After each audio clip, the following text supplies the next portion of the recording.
The sources of the Arviron, which take their rise in a glacier, that with slow pace is advancing down from the summit of the hills to barricade the valley. The abrupt sides of vast mountains were before me. The icy wall of the glacier overhung me. A few shattered pines were scattered around, and the solemn silence of this glorious presence chamber of imperial nature was broken only by the brawling waves or the fall of some vast fragment. The thunder sound of the avalanche or the cracking reverberated along the mountains, of the accumulated ice, which, through the silent working of immutable laws, was ever and anon rent and torn, as if it had been but a plaything in their hands. These sublime and magnificent scenes afforded me the greatest consolation that I was capable of receiving. They elevated me from all littleness of feeling, and although they did not remove my grief, they subdued and tranquilized it.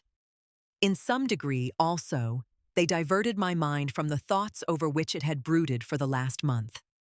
I retired to rest at night. My slumbers, as it were, waited on and ministered to by the assemblance of grand shapes which I had contemplated during the day. They congregated round me: the unstained snowy mountain top, the glittering pinnacle, the pine woods and ragged bare ravine, the eagle, soaring amidst the clouds. They all gathered round me and bade me be at peace. Where had they fled when the next morning I awoke? All of soul-inspiriting fled with sleep, and dark melancholy clouded every thought. The rain was pouring in torrents, and thick mists hid the summits of the mountains, so that I even saw not the faces of those mighty friends. Still, I would penetrate their misty veil and seek them in their cloudy retreats.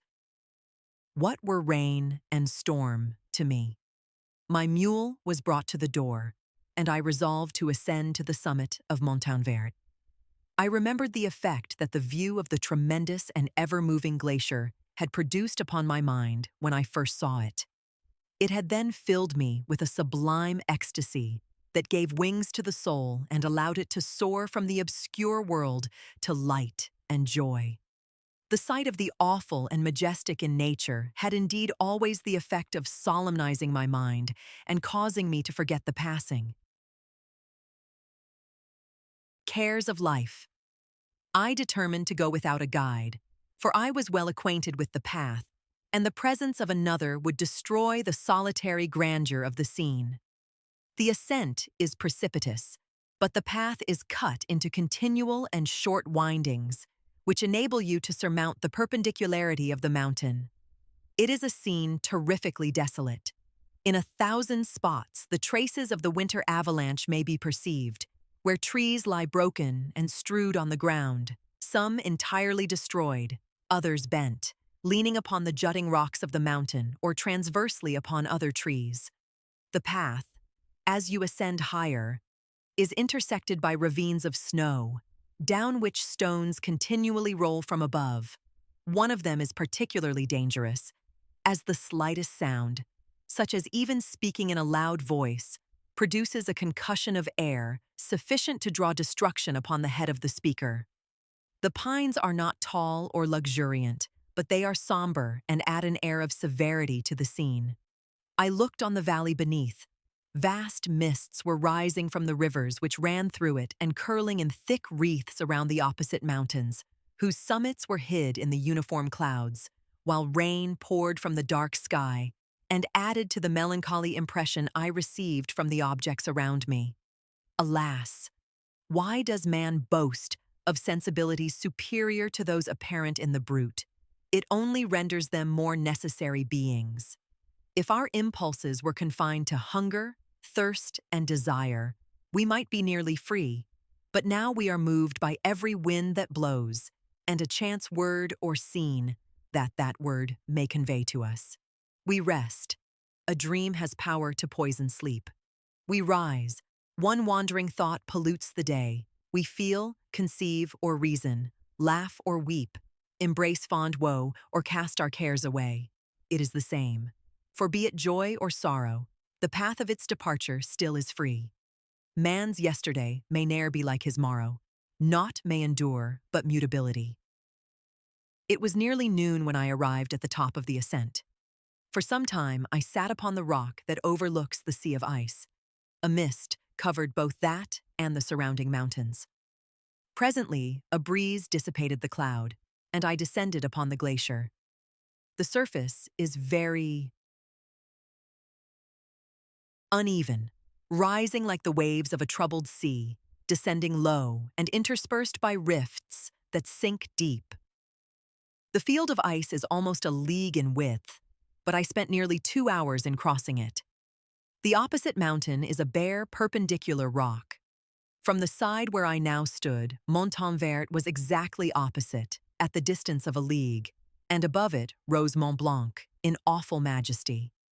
I remained in a recess of the rock, gazing on this wonderful and stupendous scene.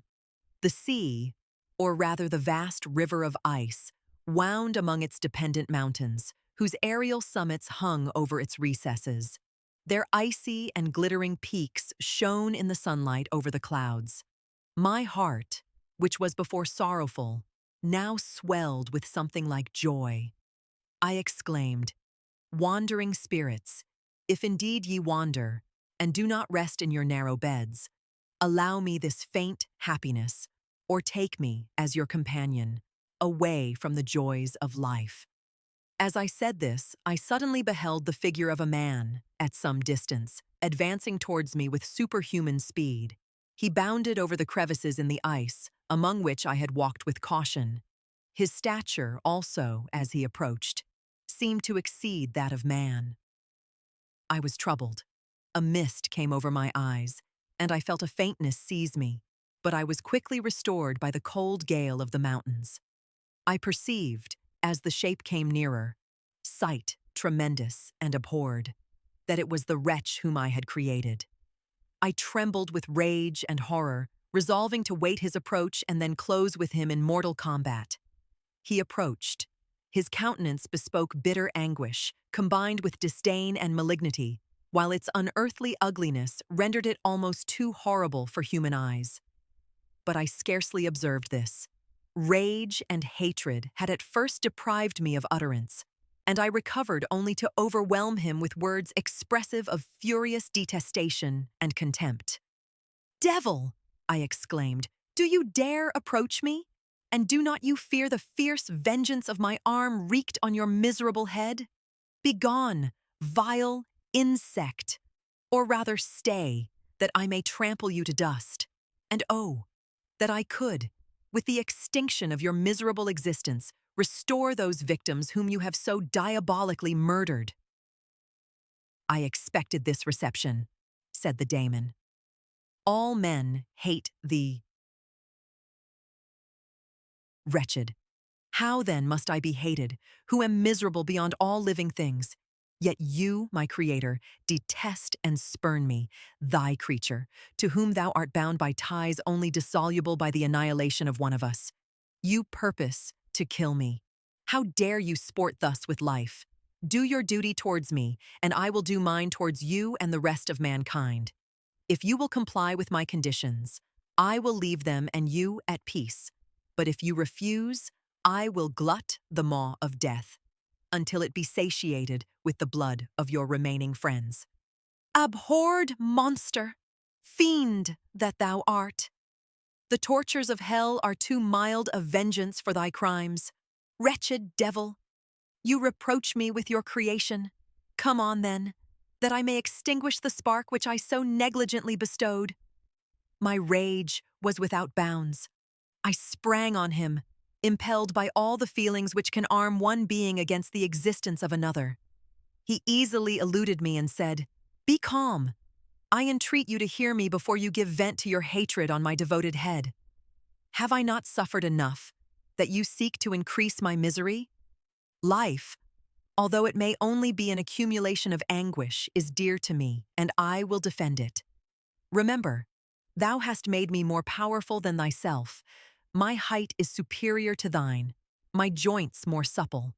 But I will not be tempted to set myself in opposition to thee. I am thy creature, and I will be even mild and docile to my natural lord and king if thou wilt also perform thy part, the which thou owest me. O Frankenstein, Be not equitable to every other, and trample upon me alone, to whom thy justice, and even thy clemency and affection, is most due. Remember that I am thy creature. I ought to be thy Adam, but I am rather the fallen angel, whom thou drivest from joy for no misdeed. Everywhere I see bliss, from which I alone am irrevocably excluded. I was benevolent and good. Misery made me a fiend.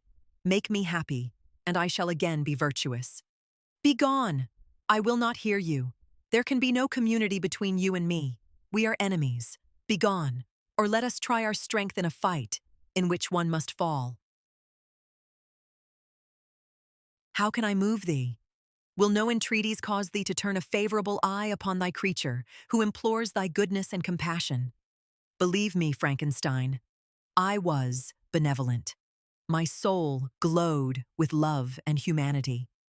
But am I not alone, miserably alone? You, my creator, abhor me.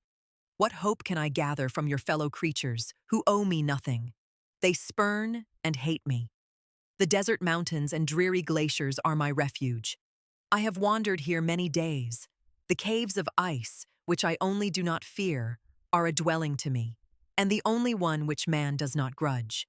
These bleak skies I hail, for they are kinder to me than your fellow beings. If the multitude of mankind knew of my existence, they would do as you do, and arm themselves for my destruction. Shall I not then hate them who abhor me? I will keep no terms with my enemies. I am miserable, and they shall share my wretchedness. Yet it is in your power to recompense me, and deliver them from an evil which it only remains for you to make so great that not only you and your family, but thousands of others shall be swallowed up in the whirlwinds of its rage. Let your compassion be moved, and do not disdain me. Listen to my tale. When you have heard that, abandon or commiserate me, as you shall judge that I deserve. But hear me. The guilty are allowed, by human laws, bloody as they are, to speak in their own defense before they are condemned. Listen to me, Frankenstein. You accuse me of murder, and yet you would, with a satisfied conscience, destroy your own creature. Oh, praise the eternal justice of man. Yet I ask you not to spare me. Listen to me, and then, if you can, and if you will, destroy the work of your hands. Why do you call to my remembrance, I rejoined, circumstances of which I shudder to reflect, that I have been the miserable origin and author?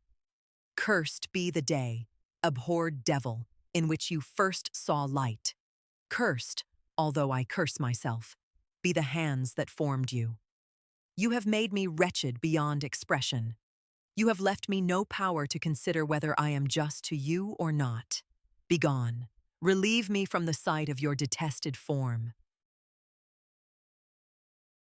Thus I relieve thee, my creator, he said, and placed his hated hands before my eyes, which I flung from me with violence. Thus I take from thee a sight which you abhor. Still thou canst listen to me and grant me thy compassion.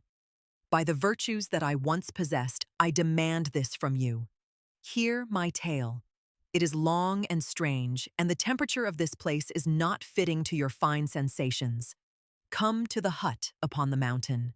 The sun is yet high in the heavens. Before it descends to hide itself behind your snowy precipices and illuminate another world, you will have heard my story and can decide. On you it rests, whether I quit forever the neighborhood of man and lead a harmless life, or become the scourge of your fellow creatures and the author of your own speedy ruin. As he said this, he led the way across the ice. I followed. My heart was full, and I did not answer him. But as I proceeded, I weighed the various arguments that he had used and determined at least to listen to his tale. I was partly urged by curiosity, and compassion confirmed my resolution. I had hitherto supposed him to be the murderer of my brother, and I eagerly sought a confirmation or denial of this opinion. For the first time, also, I felt what the duties of a creator towards his creature were, and that I ought to render him happy before I complained of his wickedness. These motives urged me to comply with his demand. We crossed the ice, therefore, and ascended the opposite rock. The air was cold, and the rain again began to descend. We entered the hut, the fiend with an air of exultation, I with a heavy heart and depressed spirits. But I consented to listen, and seating myself by the fire which my odious companion had lighted, he thus began his tale.